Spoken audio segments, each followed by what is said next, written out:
আচ্ছা দাদা, আমি যখন ট্রেডিং করি একটু লস হয়ে গেলে খুব মাথা গরম হয়ে যায়। তারপর ভুলের ওপর আরও ভুল করি।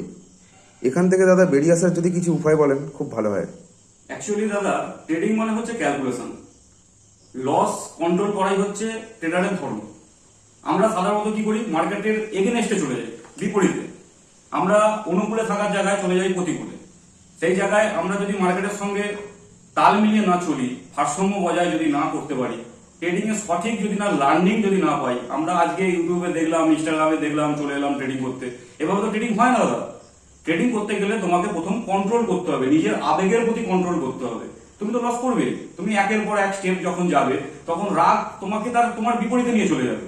তাই আগে প্রথম করতে হবে তোমাকে লার্নিং, তারপর তোমাকে আর্নিং এর পেছনে দৌড়াতে হবে। যদি লার্নিং শিখতে চাও তাহলে যে কোনো জায়গায় তুমি যোগাযোগ করো যারা শেয়ার বাজার শেখাচ্ছে, এবং তোমরা যদি আমাদের ট্রেডওয়ালার সঙ্গে যোগাযোগ করে ট্রেডিং শিখতে চাও তাহলে আমাদের বায়োতে লিঙ্ক দেওয়া আছে, সেখানেও যোগাযোগ করতে পারো। অবশ্যই যে কোনো জায়গায় লার্নিং করো, তারপর তুমি ট্রেডিং করো। যতদিন না তুমি লার্নিং করবে ততদিন পর্যন্ত তুমি এই আবেগের বসেই থাকবে, লস কন্ট্রোল করতে পারবে না, ফাইট করে ফেলবে মার্কেটের বিপরীতে। এগুলো হবে ভাই, কিছু করার নেই। ধন্যবাদ দাদা।